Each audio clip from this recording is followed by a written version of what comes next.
ओम पूर्णमदः पूर्णमिदं पूर्णात् पूर्णमुदच्यते पूर्णस्य पूर्णमादाय पूर्णमेवावशिष्यते. So welcome to our Saturday morning session. Today we will start chapter 16. Chapter 16 of Bhagavad Gita is again a very practical chapter for all the sadhak, all those who want to tread the path of spirituality. It's a very practical chapter.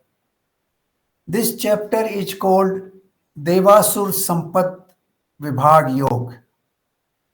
Dev Asur Sampada.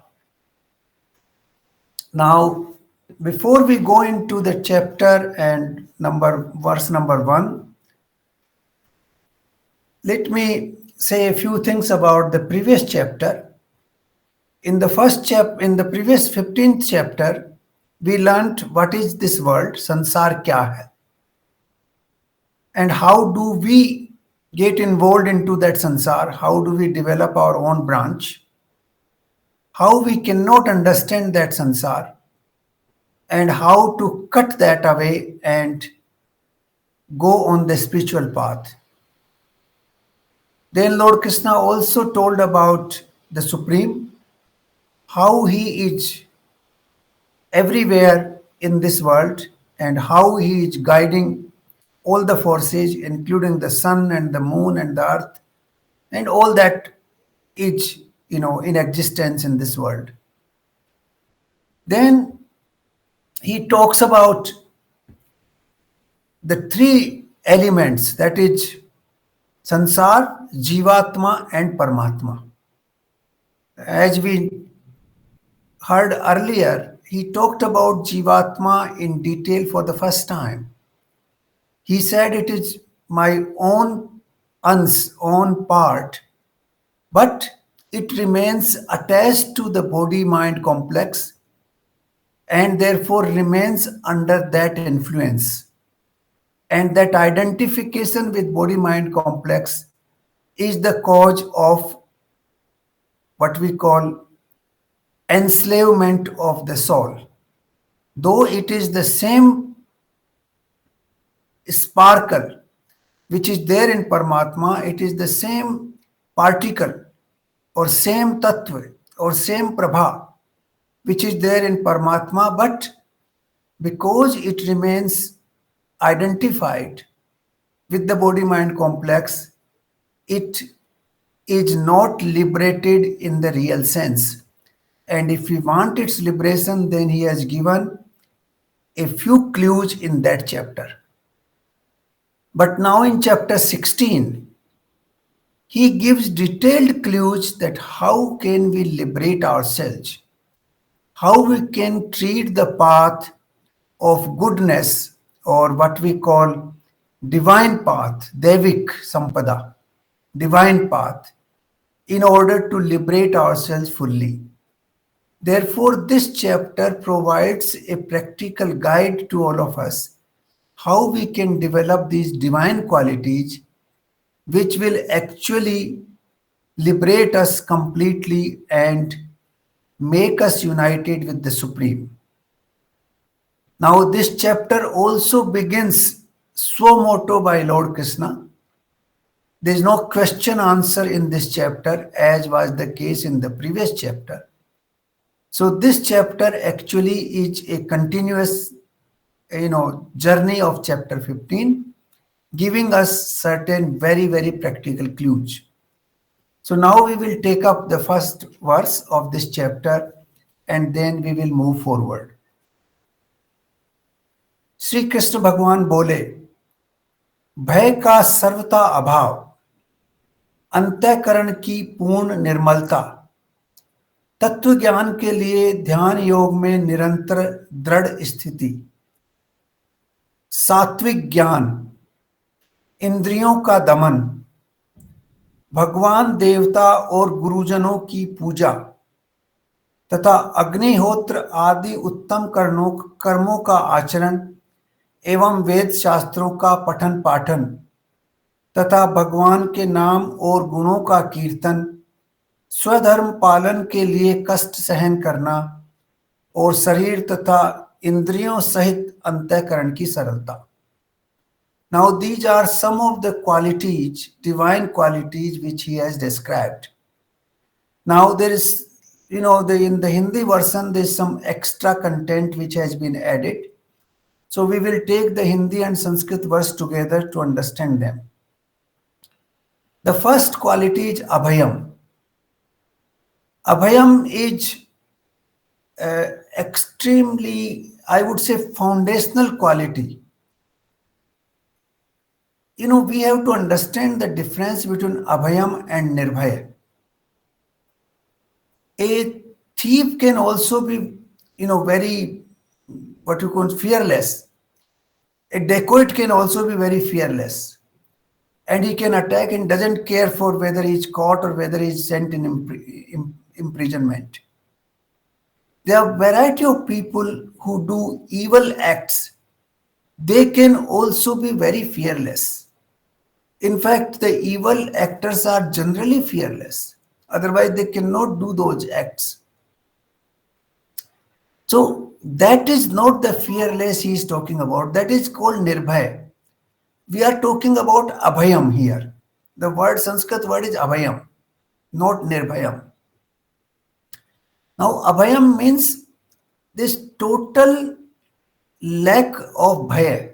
भय जहां होता ही नहीं है. निर्भय का मतलब you overcome the bhaya. You transcend the bhaya and go beyond that. That is nirbhaya. But abhaya means you don't have bhaya. You don't have that fear at all. And how do we develop that state? That state one can develop only by understanding chapter 2 of Bhagavad Gita. That I am beyond the body-mind complex. I cannot be destroyed. The shastra cannot destroy me. वायु मेरे को सुखा नहीं सकती, शस्त्र मेरे को काट नहीं सकते, अग्नि मेरे को जला नहीं सकती, when we, और जल मेरे को गीला नहीं कर सकता. जब that kind of feeling when it comes, then you develop the quality of abhayam. So abhayam is not nirbhayam. You have fear, but then you are able to overcome that fear. That is nirbhaya. But abhaya means you don't have that fear, absence of fear, complete absence. And that state is possible only when you connect yourself with your real self, that is your Atma. That I am beyond all this body-mind complex. Nobody can destroy me. Once you have that feeling, then you have feeling of abhayam. So that is the first quality which is extremely essential. I think in Jainism and Buddhism also, they talk about abhayam as the first foremost quality for spiritual path. So that's the first quality we have to develop. Now, second quality, sattva sansuddhi. Now, that is the Sanskrit word. Sattva sansuddhi means basically, you have total cleanliness of your inner self. Your inner self should not have any, dirt or any impurities. You should not have ill feeling for anybody else. Like water. Absolutely, water is clean, it has no impurities. But if you add something to it, then it becomes impure. So it should be nirmal like water, the inner self. So that is the second quality. Now that cleanliness we develop through gradual inner process, through meditation, through manan. Ki today I did this thing wrong. In the evening you analyze your day's behavior. Okay, I used harsh word here. I was jealous of that particular situation. I, insulted somebody. Now tomorrow I will not do that. And then gradual progress on that path will lead us slowly to clean our inner self. So Sattva Sansuddhi is very important. In fact, this has also been referred to in chapter 12. Some of these qualities have been referred to in chapter 12. Those have been described as the quality of a devoted bhakt. But here they are in terms of qualities on the path to divinity. These qualities will guide us to the divine path one by one. There are many qualities, but if we take the crux of it, then these qualities will lead us to the path of divinity, to the divine path, to the path of the Supreme. Then Jnana Yoga Vyasthiti, that you are established in full knowledge. That now knowledge, even the path of bhakti, even the path of karma requires fundamental knowledge. Without knowledge, we cannot proceed because we must be able to distinguish what is good, what is bad. And that comes with knowledge. So the knowledge is very essential. So here he says, this is the quality of Gyan in which you are established. You are able to distinguish between the good and the bad, and therefore you can follow the path of the good. So these are the qualities in first part of this verse. Then he talks about Dhanam. Dhanam means you are able to give away. Now, taking from others is always our tendency. Lobh, that we are greedy, that we are able to take more and more. This is everybody's tendency. Each one of us does that. Accumulate more and more. But to donate, to give away, is a quality which is not so common. And this quality actually enhances your thinking, your happiness. When you give away things to somebody else, you feel happy. It expands, your heart expands. These people, I hear people telling me that, we have taken enough from the society, this is time to give back. Many people say that. So that giving back, or whatever we call it, to donate to others, to actually provide, whether it is wealth or whether it is protection through power, or whether it is something else, when you are doing good to the others, it expands your heart, it gives you happiness, and that is the quality that we need. Actually, this reminds me of a Sanskrit verse which reads like this: Vidya vivadai dhanam madai shakti paresham parpidinai खलस्य साधो विपरीत मेतत् ज्ञानाय दानाय च रक्षणाय. खलस्य साधो विपरीत मेतत्, खल और साधु, दुष्ट आदमी and sadhu, सज्जन आदमी, they are vipreet, they are opposite of each other. If the dust admi gets vidya vivada, if he gets knowledge, vidya, then he uses it to create vivad, to create unnecessary conflict, to create a debate which is not useful. Dhanam mada, if he gets lot of wealth, mad ho jata, he becomes very arrogant. Shakti paresham parpidna, if he gets lot of power, or if he gets physical or power in position, then what he does? Parpidna, he tries to create problem for others. दूसरों को पीड़ा पहुंचाता है. He creates trouble for others.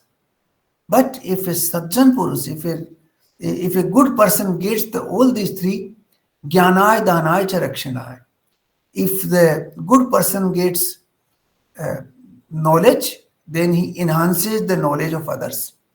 If he gets wealth, dana, he donates it to the poor. And if he gets power, then rakshanay, he protects the poor and the helpless. So this is the distinction. This is how it happens. We all can use the same energy either to expand ourselves, to create our happiness, or to exploit others and make yourself more and more in darkness.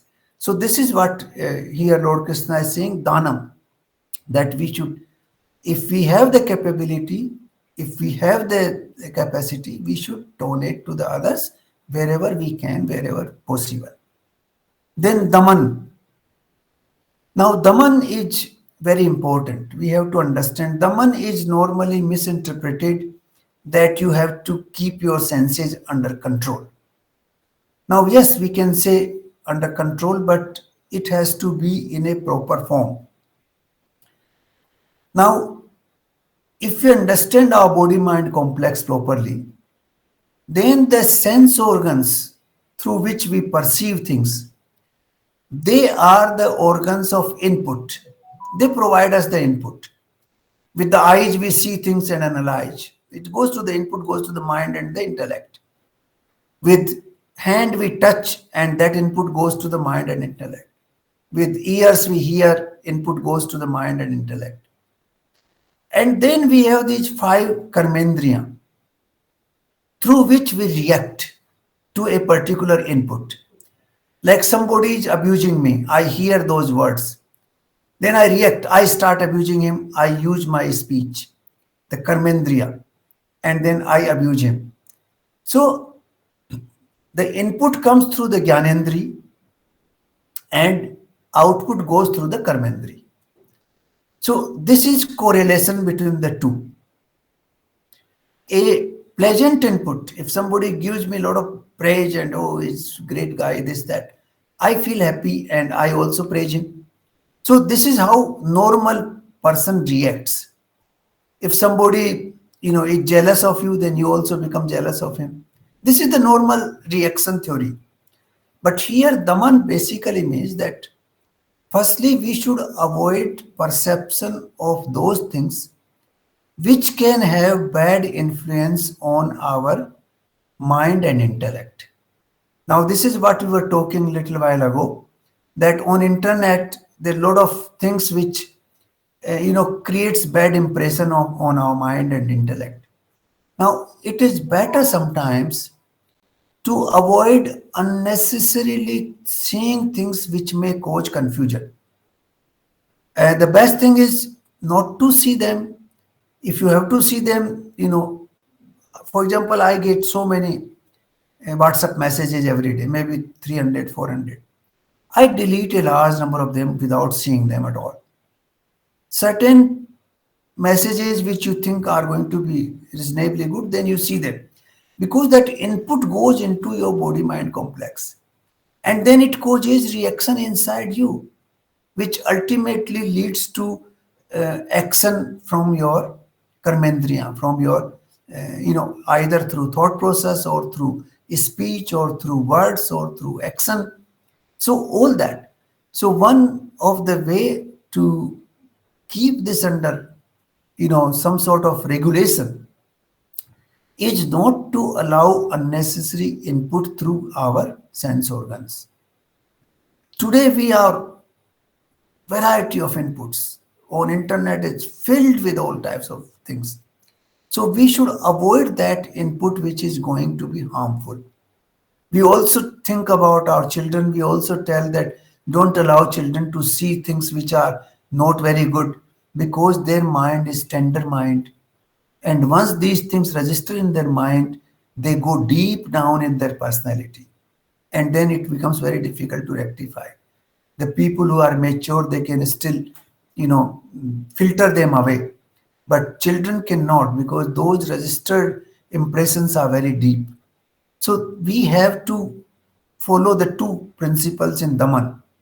One is not to allow unnecessarily disturbing things in your mind. Secondly, to regulate your action after that. Now, it's not always easy to regulate the action. We all become angry, we all become emotional. So, allow a few seconds to filter down that particular input. If we allow even 5 seconds in between, I'm sure our action would be more rational, more balanced. It would be a better reaction. So this is the thing. If we react without thinking, then obviously it's not going to be very good. So outside things outside whether they have words. Even if we see a car, like I was reading yesterday in Astan Patrika, that first time in Jaipur a car worth 5 crore rupees was registered in the in this RTO office. And a lot of people went there to see the car and to take selfie with the car. Now that is also an input. Vulgar display of wealth must be avoided. Now whoever has bought that car is going to suffer because it's a vulgar display of wealth. Some people wear tremendous amount of jewelry. Now that is also a vulgar display of wealth. Now you know that people with Mahadev app, they organized a wedding with 200 crore of rupees. Now that is a vulgar display of wealth. Ultimately, all that reacts. This sansar gives you back what you have given it to the world. So people react, they become jealous. Some people become even what you call to snatch that wealth.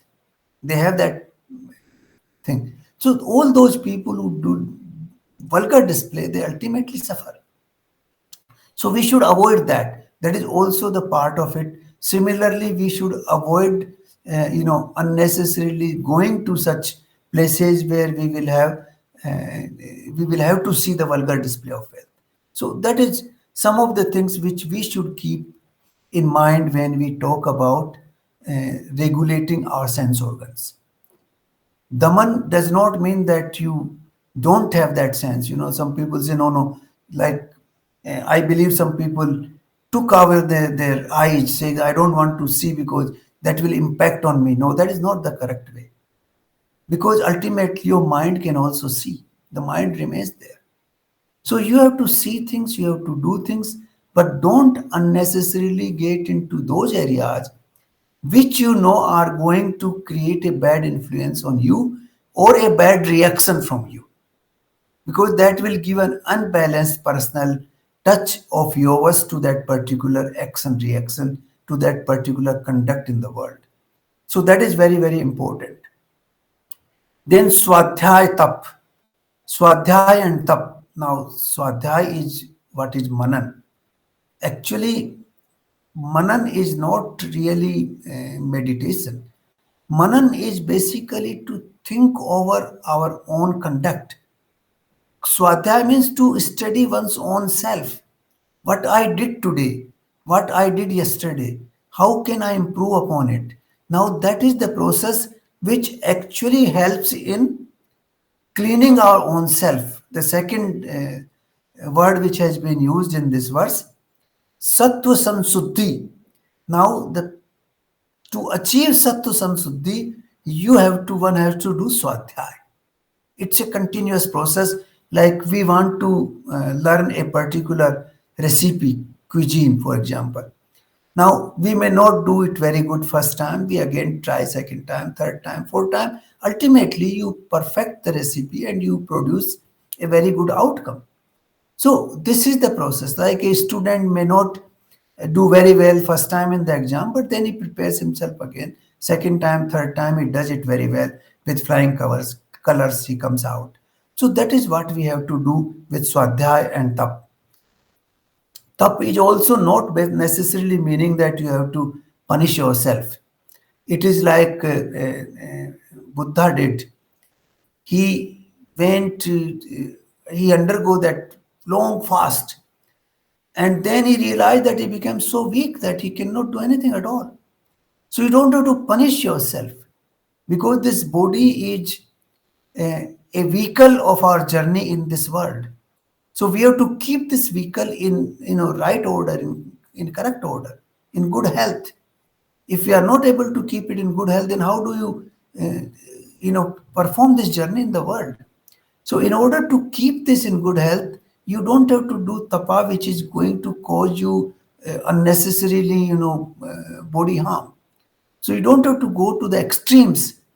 Like some people have gone to the extreme of remaining standing on one leg for days together. Now they will not. You can call it tapa, but it's not really going to serve a purpose, because you will damage your own instrument which has been given to you by the Supreme to perform the journey in this world. So we should keep this instrument in order. Keeping this instrument in order, we should develop certain good habits through effort. Make an effort and develop some good habits. Tap is basically uh, practicing again and again to develop good habits. ये देवी संपदा, to develop that devi sampada which will be part of us all the time. So that is what tap. So basically these are some of the qualities which have been mentioned in verse number 1, which we have to develop slowly in our own personality. If we are able to develop these are like symptoms. These are, the objectives. Through each one of them, we can cultivate some divine habits inside us, and those divine habits will lead us to total liberation or unity with the Supreme. Now, there are three verses in which these qualities have been explained. So we will go to the verse number 2 now. मन वाणी और शरीर के द्वारा किसी प्रकार भी किसी को कष्ट नहीं देना, यथार्थ और प्रिय भाषण, अपना अपकार करने वाले पर भी क्रोध का न करना, कर्मों में कर्तापन के अभिमान का त्याग, अंतःकरण की उपरति अर्थात चित्त की चंचलता का अभाव, किसी की भी निंदा न करना, सब भूत प्राणियों में हेतु रहित दया, इंद्रियों का विषयों के साथ संयोग होने पर भी उनमें आसक्ति का न होना, कोमलता, लोक और शास्त्र के विरुद्ध आचरण में लज्जा और वेस्ट चेष्टाओं का अभाव. Now there are many of them which are here, but we will take the Sanskrit verse and we will take the specific words to explain each one of them. Before we take that, I would like to mention one more thing here. Sometimes we have the habit of choosing challenges in life. There are two options, simple option and difficult option. We choose the difficult option because it becomes a challenge and it challenges us. Once you perform, it fulfills your ego, and then you can claim that I have done this. Now, this whole exercise of putting in this record and that record, there are variety of records which have been developed here in this world.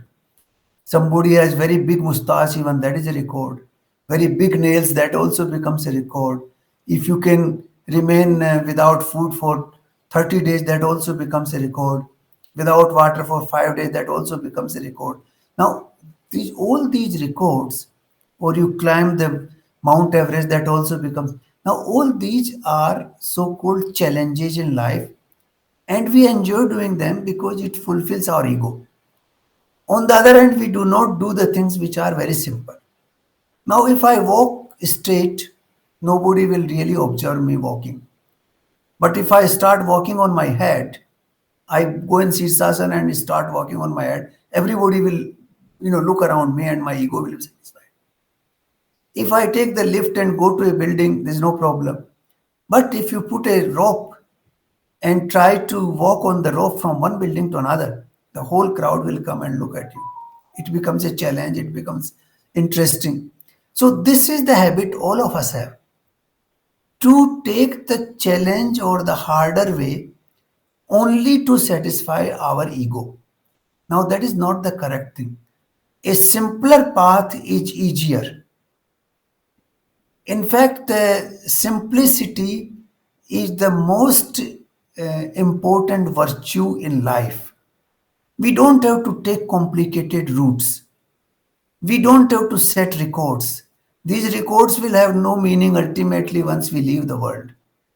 These remains in so-called record books. Nobody cares. Not even your family will care.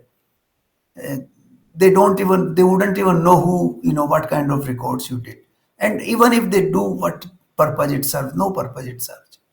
So we have to take what we call saralta ka marg, the route which are simpler, they are actually more divine. This is one very profound lesson in life one has to learn. One doesn't have to imitate others to, look towards unnecessary challenges just to satisfy one's ego.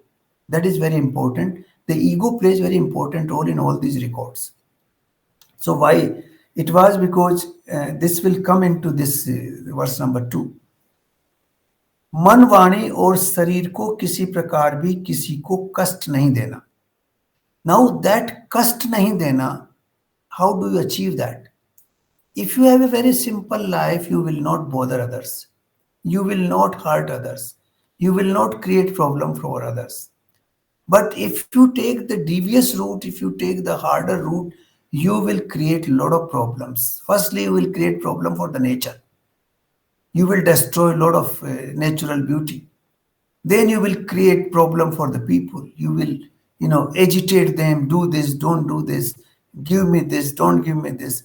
All that happens because we choose more and more complicated versions of our conduct in the world. If we take a simple conduct in the world, all this can easily be avoided. We will not, like if you are walking simply on the road, nobody will be bothered. मन वाणी और शरीर से आप किसी को कष्ट नहीं दे रहे हैं, आप चुप. लेकिन आप, if you take the car and race it, cross all the red lights and go there, go hit it there, now everybody will look at you, will say, oh, you're a brave guy, how you can drive. But ultimately you are causing so many problems for everybody. So this is how it is.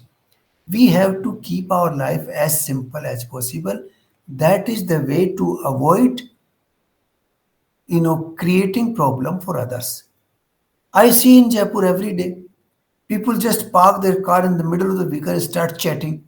Now that is, to show that I have the power to park anywhere I feel like. And if you tell them, they become angry. So that is not the correct approach. That may satisfy your ego that I'm powerful enough to do this. But actually, it is not good. It is not the divine path. It is not the path we are looking for. We are looking for a very simpler approach through which you actually help others rather than creating problem for others. So this is very, very important. And the connected with this is यथार्थ and प्रिय भाषण, सत्यम क्रोध त्याग, that ahimsa, satyam, krodh त्याग, that you follow the path where nobody is troubled. Ahimsa means you are not creating problem anybody, not even for the other species of life. If you are killing other species, that is also part of hinsa. If you are cutting trees, that is also part of hinsa. So if you can avoid that to the extent possible, whatever is essential for your living, you do. But whatever is not essential, whatever is essential only to set a record in the world, then don't do that. There's no need to set records. Those records are demolished every other day. So we don't have to take that path if we want to follow the divine path and the spiritual path. Then all that is possible, Priya Bhasan. How do you speak nicely? When you are quiet, you are calm, you are not perturbed. Naturally, your words will also be calm and quiet and nice. But if you are angry, naturally your words would be, damaging to the others. They will be hurtful. You might abuse in that state. So that comes from simplicity of life. The more simple you are, the more ordinary you are, the better and more spiritual you are. That is what we do. The more records we want to set, the more problem we are creating for all around us, including the nature. Then Daya. Daya is again the part of the same conduct. In fact, in this verse, all this is related to the interaction with the world, how we interact, how we communicate with each other. That you don't make others angry, that you don't feel that I am the doer. Kartapan ka abhiman nahi hona. Now that I am not the doer, I am simply an instrument. There's a whole big existence universe in which I am not even like a particle of dust.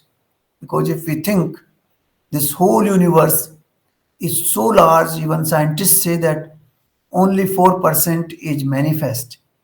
In that 4%, we have trillions of galaxies and I don't know, quintillions of solar systems, and beyond that are, suns, and then you have planets. I don't know how many of them. So there are quintillions and quintillions of Earths. On this Earth, we are a small little particle. This huge Earth, we are nothing on this, and therefore we should not have that feeling that I am the doer. The doer is huge, universe is large.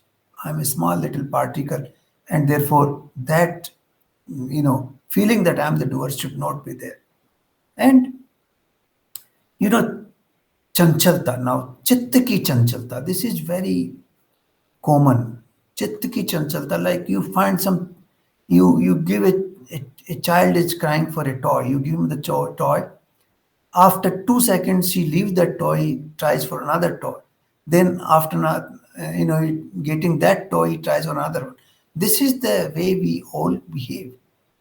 This is our behavior. Once we aim for something, we get it, then we leave it and we want something else, then we want something else, then we want something else. It's a cycle of desires. It's a chain of desires which we continue to grow, and that gives chanchalta. Chanchalta is uh, happening because we keep satisfying one desire and then giving birth to another four, and then satisfying those four and giving birth to another 16. So this is how they grow in geometric progression, and therefore we should try to reduce our desires to the essential requirements of our life. Now, किसी की निंदा न करना, भूत प्राणियों में दया, सबको दया करना. Now, निंदा न करना is possible when we have a simple lifestyle. As soon as we end up having a more sophisticated or so-called, the so-called higher or elite lifestyle, then you will end up doing all these ills. You will be angry, you will hate others, you will also hurt others, you will also have very, fleeting thinking, chanchal. Then you will also, criticize others. All these things will happen as soon as we aspire to have a more, sophisticated lifestyle. That is why our saints in the past always gave emphasis on a simple living. Simple living automatically leads to high thinking. Simple living and high thinking, they go together. They don't have to have higher thinking by, by cultivating them. Once we have simple living, we automatically have high thinking. Now, this VIP culture in our country is so deeply rooted. Wherever you go, you have, culture which provides priority to XYZ. These days I see these people who are contesting elections for MLAs post in Rajasthan. Every morning when I go, I saw a fleet of 10, 20 cars, big cars. The main car of the contestant, which is with a flag, and then 20 cars following him. Maybe he's going to campaign somewhere, but the whole fleet goes with him. Now, that is not the lifestyle. That lifestyle will not make you spiritual. That lifestyle is okay for the world if you want to cultivate influence in the world, if you want to earn a lot of wealth in the world, if you want to, show to the world that I'm powerful. That lifestyle is fine. You can do that. Nobody prevents that lifestyle if you have that objective. If your objective is to become powerful in the world, to show your wealth, to show your power, to demonstrate your social status and prestige, that is absolutely fine. But those who are going for the spiritual path, this route is not fine. Then we have to have a simpler lifestyle in which we live like a normal human being without having excessive desires, without having greed for things, without having the desire to set records here and there. Now all that is what in this verse is all about, that इंद्रियों का विषयों के साथ संयोग होने पे भी उनमें आसक्ति नहीं होना. आसक्ति is very important. We should not have attachment because we know these are all transient pleasures which we derive. These transient pleasures will go away within a few hours and then you will again go back to the same place. So we should not have that. And then शास्त्र के विरुद्ध आचरण में लज्जा और व्यर्थ चेष्टाओं का अभाव. Now this is very important. शास्त्र के विरुद्ध आचरण में लज्जा. Now this is a very long, I would say, long-term effect it has on the society. Once we deviate from the path which has been defined by the, rishis and munis and saints who have experienced life in full, and they have told us that this is the right path. If we stuck to the right path, following their instruction, it is fine.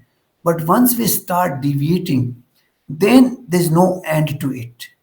Then it continues to deviate in different forms. Let me give you an example to illustrate it. Our saints will say, let us be vegetarian. Let us not take drinks.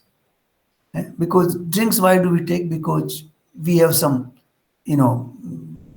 sort of pain in ourselves and we want to forget that pain. That's why we take drink. Why shouldn't we take non-veg? Because we should not kill other species of life. It is not necessary. If it is necessary, it's a different thing. But if we can get our food without killing somebody, why not? Then we should take that. Now, you join a company, you join a club. Some people say, hey, there's no problem. You can take egg. You start with the egg. Then the next person will say, hey, you have already taken egg. What is the problem? You can take chicken, you can take meat, you can take this, you can. So the step by step, you proceed on that path. Then you start with some alcohol. Then you say, oh, this is not enough. You should take this. This is much better. Higher quality. You take this. You take more quantity. You take more. So this continues over and over. Now you can see that behavior in politics today. Earlier, people used to very shy using dirty words, using language which was abusive. Today, you see the language this is so abusive because over a period of time, that abusive language becomes a norm, and then you have to transcend that norm and go beyond that, and you have to be more abusive than the previous one, and then the second layer becomes the norm, and then you have to be more abusive beyond that. So this is how the things change. So as soon as you deviate from the path which has been prescribed by the saints who have full experience of life, then that deviation goes and takes a very different turn and you don't know where it will end. And that process leads to a total,